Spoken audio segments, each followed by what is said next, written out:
But you can actually see the view now. It's not self-steer or GPS or anything like that. We're going to put non-antibiotic tubes in all 4 of our teats.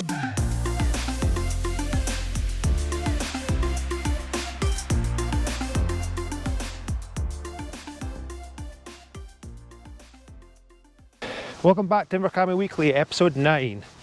So it's Monday and Ron has been to do the fence. That's me milked the cows and that now. He came during the milking, so I didn't really manage to take a proper video, but I did get the drone up to get a little bit of footage on that, of him cutting the hedge, so I'll put up in a minute. But look how much better it looks. A lot of excess wood like. But you can actually see the view now. So I'll get the drone footage up next so you can see kind of what it involved. But basically there was a lot of winds in this field as well. When the fence was originally put up, the wind bushes were actually cut back, but they've just grown back almost like a weed really. So you had to cut off the sides first, and then he got over the top there. So obviously it's pretty level all the way down, really tidy. Once all the excess trees and that are removed, it'll be really quite tidy, so I'm quite chuffed with it. And as I say, you can actually see the view now, which is amazing today. So I'll get the drone footage up and you guys can see what was entailed. Only a few minutes footage, but you get the idea.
It's Tuesday and it's another beautiful day.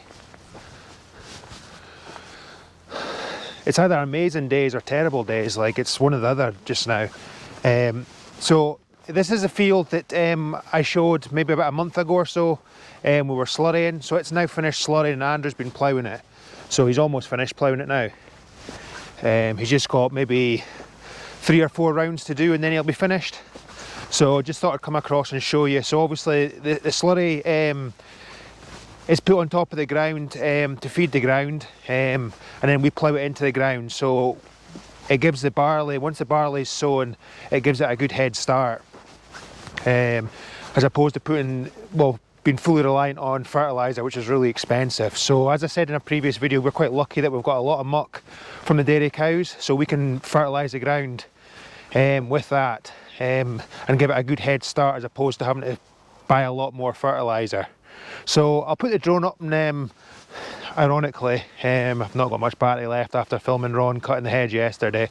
So it's not like me for my drone to be in precarious ways, but I should have enough battery just to do a few shots here and there for you guys to give you an idea of what's involved. I mean, it's the ploughs on the Massey Ferguson, it's a 3-footer plough, so it's not a big plough, so it does take a lot longer than, you know, some farmers have got like a 5, 6, 7-footer plough, which is obviously, that's just how much points it's got on it. So it'll create 3 bumps. Like when you look up there, you can see it turns over the ground 3 times. Whereas there's bigger ploughs, they do 5, 6, 7 at a time. So obviously there's a lot less rounds to do. But that's the plough just coming down just now. That's Andrew just coming down the hill just now. He'll be finished before lunch today. So obviously the bigger plough you have, the less time it takes to actually plough. But as I say, we've only got a 3-footer plough. Our tractor might be fit for a 4-footer, but not much more. It's not a big tractor either. So that's just, you just got to work with what you've got. So obviously it takes us a while to plough, but it does. We're happy with the job it does. So that's the main thing really. Now I'll get the drone up now and I'll show you kind of a montage of Andrew ploughing. I should add that our tractor as well is pretty basic compared to some. It's not self-steer or GPS or anything like that. It's all manually driven, so if you make a little bit of a mistake, well not a mistake, but if you go wide or anything at certain points, it creates a bend in the plough. Obviously it all goes by, like you start at the fence side here, then you just work your way across. So if you're wrong at the fence side, it continues all the way across the field, and you have to try and correct it, you know, obviously to try and get as straight up the field as you possibly can. It's not easy, once you've got a kink in the plough work, it's not easy to correct again, but I'm not any better at it. Andrew's probably a lot better ploughing than I am, so credit to him for that, like, because it's not easy getting it straight all the way up the field. So I don't know how the drone footage is going to look if it's a bit wonky or that, but obviously the plough turns at either side, and the plough actually rotates 180 degrees as well. So it means you can just turn it then and just go back up again, as opposed to having to just plough it from one side all the time. So that's just a little bit of information for anyone that doesn't actually know anything about how the plough works, anything like that. Obviously anyone from a farming background will understand all that, but just to explain a little bit more about it.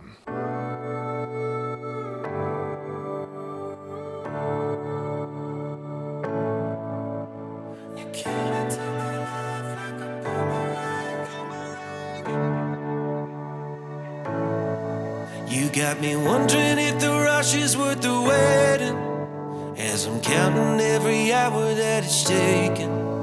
Do you wanna heal me just so you can break me?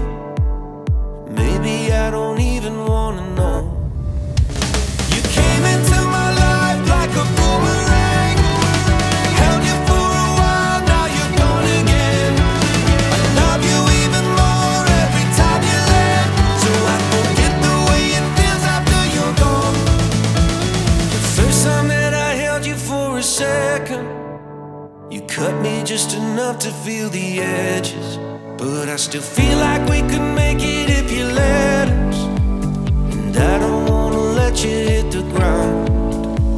You came into my life like a boomerang, held you for a while, now you're gone again. You came into my life like a boomerang, held you for a while, now you're gone again. I love you even more every time you land, so I forget the way it feels after you're gone. Yeah, you keep on coming back like a boomerang, keep on coming back, then you're gone again. I'm reaching for your heart, but you're in the wind, just waiting here to feel you in my arms. It's like you wanna fly, coming back home again. I guess you only wanna stay after I'm gone. Keep on coming back, you keep on coming back. Oh, you keep on coming back, you keep on coming back. You came into my life like a boomerang, held you for a while, now you're gone again. Just stay, I love you even more every time you land, so I forget the way it feels after you're gone. Yeah, you keep on coming back like a boomerang, keep on coming back, then you're gone again. Just stay, reaching for your heart, but you're in the wind. I'm waiting here to feel you in my arms.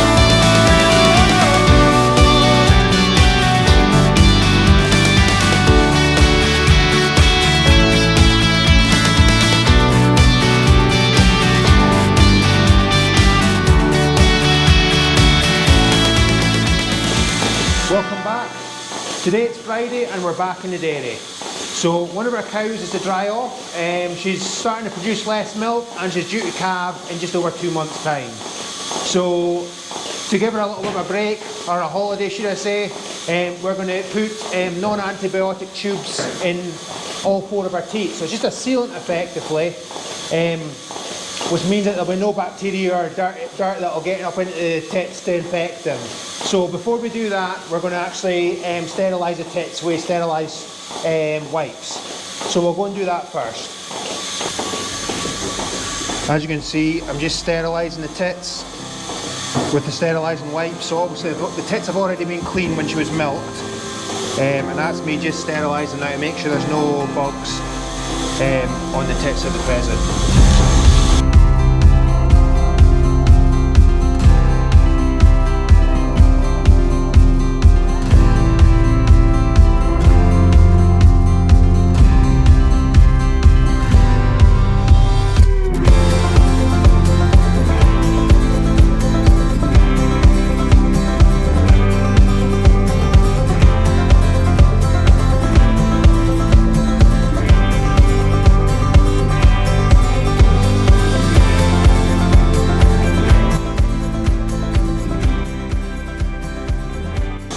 As you can see, I just clamp the tit there, squeeze out the milk,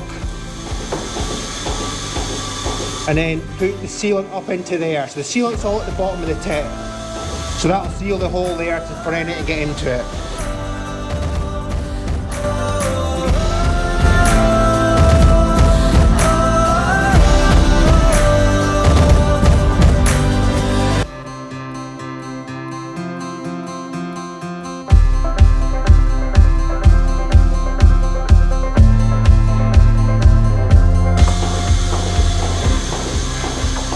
So that's all 4 tits sealed. Now normally if I was treating them for mastitis, normally I would actually be rubbing the antibiotics up into the bag, but because it's only to seal the tits and the holes to stop them getting infected, I am wanting to block the holes effectively. And then when she calves, I'll draw that, draw the sealant out of the tits for the milk to come out, and hopefully there'll be no infection in the bag then. That's 316 away on our holidays. So just a little bit more context on why we gave our sealant. So that cow hasn't had mastitis during her lactation, which is a low cell count cow. So if those 2 match up, that means that she'll only get a sealant, because there's a much less likely chance of her getting mastitis. And that's the key here. We do not want to be giving any cows any antibiotics unless we really have to. That's a big thing for us. It's a big thing for all dairies nowadays. Do not use antibiotics unless you really have to. Anyway guys, thank you very much for watching the video. I hope you enjoyed it. Remember to like and subscribe. I'll see you next week.